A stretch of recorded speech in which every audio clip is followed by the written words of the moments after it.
Hi, welcome to my channel, Math Made Easy with Laurel. I'm Laurel, and this is part 2 of solving linear systems of linear equations when we have two equations in two unknowns.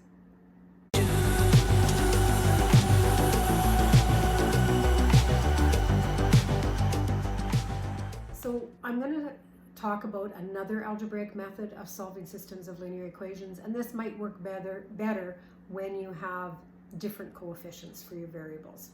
And this method is called addition-subtraction. It's also called elimination. And the best way to explain it is through examples. So the idea is that you add or subtract your equations to eliminate one of the variables. So if we take a look at this first example, and you look at all the coefficients, the coefficient for the y in the first equation is -2.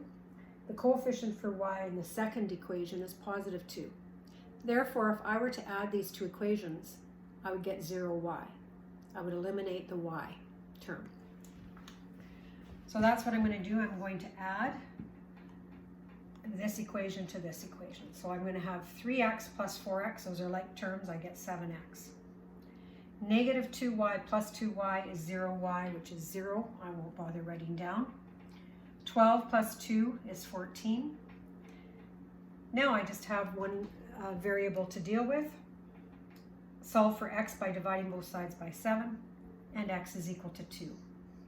So a much easier method in certain situations. Now to find the y solution, I can substitute or put this back into either equation. It doesn't matter which one. I'll pick the second one. So I have 4 times 2 for the x plus 2 times y equals 2. And then I solve for y. I'm going to subtract an 8 from both sides, so 2 minus 8 will be -6. I'm now going to divide by 2. Y equals -3.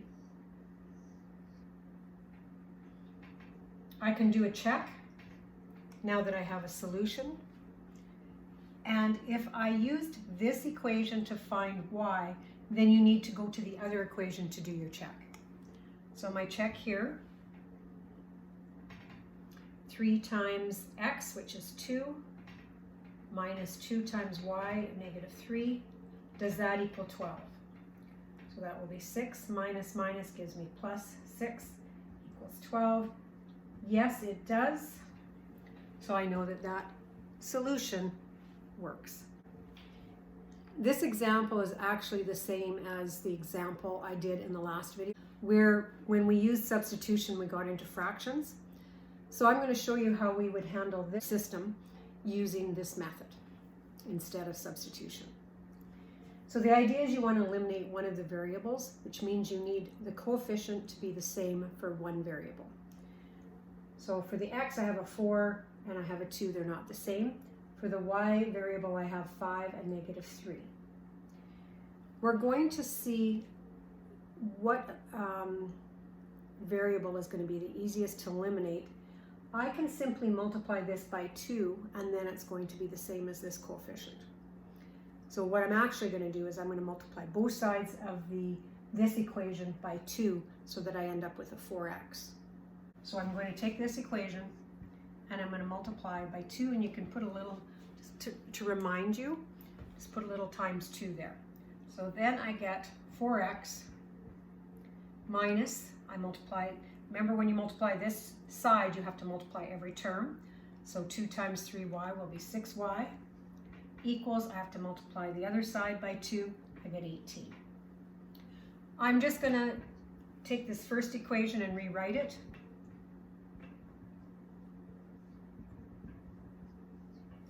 Now that I have the same coefficient, they're the same sign, so I'm going to have to subtract to eliminate.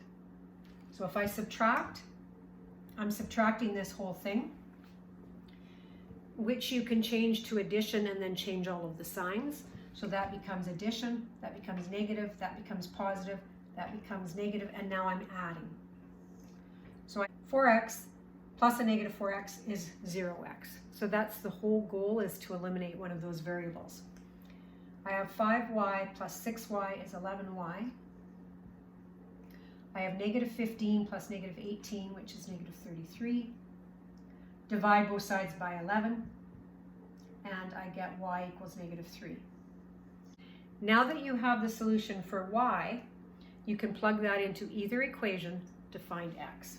So if I go with my first equation, I will have 4x plus 5 times negative 3 equals negative 15. So 4x plus negative 15 equals negative 15. I'm going to add a 15 to both sides, and I'll get 4x equals 0. I'll divide by 4, and I get x equals 0. So that's my solution for the system. If I use the first equation to find the value of x, when I'm doing my check, I have to use the other equation. So, does 2 times 0 minus 3 times negative 3 equal 9? 0 plus 9 equals 9. Yes, it does. So I've done a check, and this method is probably going to be easier for you to use in a situation like this equation, rather than the substitution. Let's look at some more examples. Let's take a look at this example. Again, we're wanting to eliminate one of the variables. So if we look at our x variable, that's a 1 and that's a 2. If we look at our y variable, the coefficient there is 1 and that's a 2. So it doesn't really matter in terms of which variable is easiest to eliminate. I'm going to try eliminating the x. So I'm going to take my first equation and multiply by 2, or I could multiply by negative 2. If you want to add, so you could multiply by a negative. If you want to subtract, you could just multiply by 2. This time I'll try multiplying by negative 2. So multiply by negative 2. And I'll get negative 2x plus negative 2y equals negative 10. Then I'm going to add this equation because it's opposite in sign.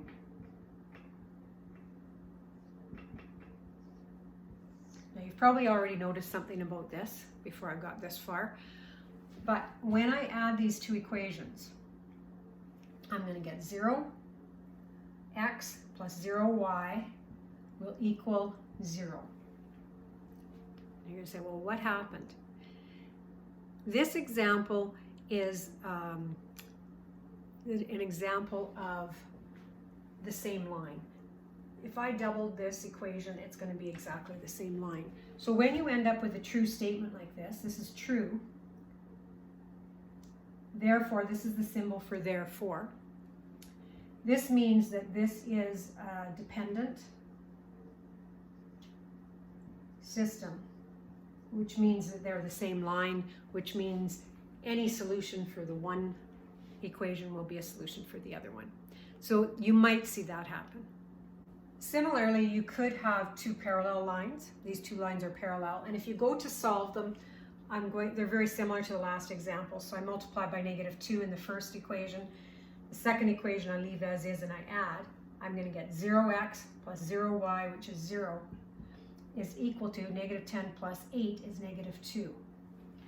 That's a false statement, and when that happens, it's telling you that this is an inconsistent system. So this is not true.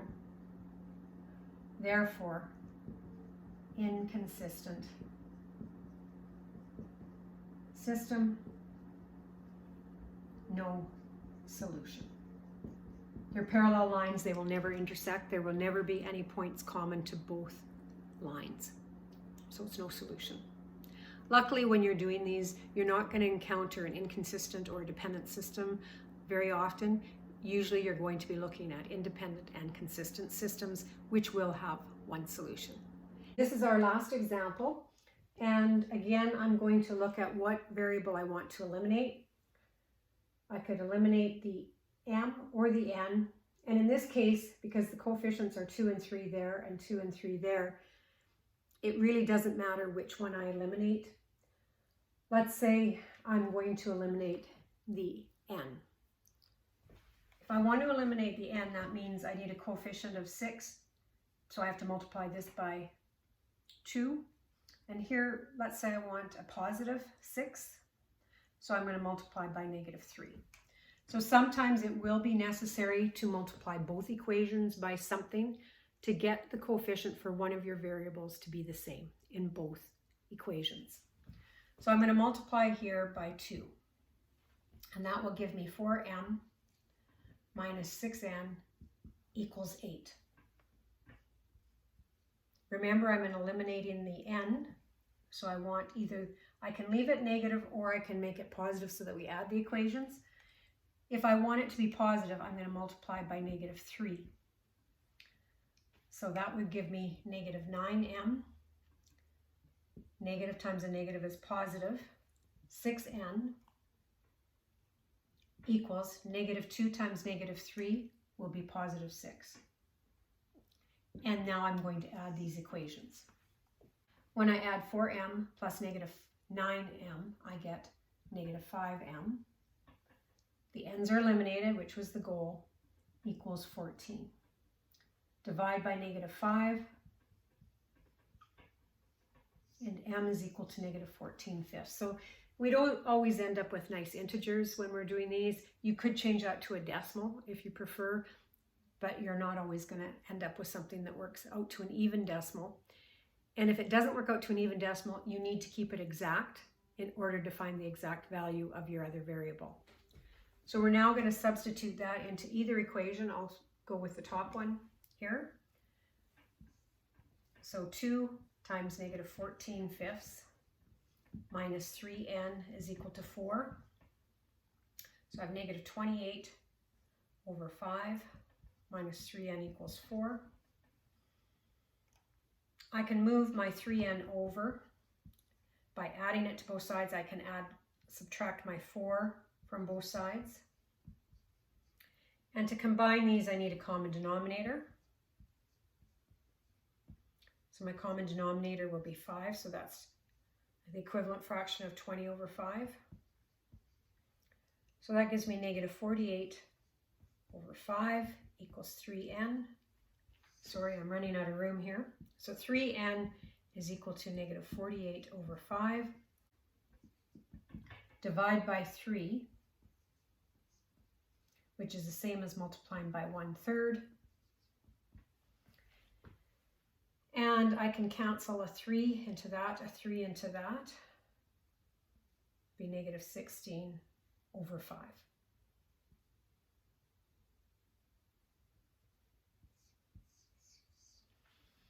So not great solutions in that they're not integers, but the technique is the same. We can do a check. Which equation do we do our check in? We use this equation to find n. Therefore, we have to use our other equation to do the check. So does 3 times negative 14 over 5 minus 2 times negative 16 over 5 equal negative 2? Let's check. So 3 times negative 14 will be negative 42 over 5. Minus minus gives me plus. 2 times 16 is 32 over 5. Does that equal negative 2? Negative 42 plus 32 is negative 10 over 5. And that is equal to negative 2. So we can see that this set of values is a solution for both equations. That concludes the video on solution by addition subtraction or elimination. If you need to know how to do the solution by determinants, I'm going to do that in my next video. Once I'm done that, I'm then going to move into a system of 3 equations, 3 unknowns. So if you don't need determinant method for solving a system of linear equations, you can skip the next video and then go to the fourth one. All right, practice these, get comfortable and confident, and when you're ready, we'll see you on the next video.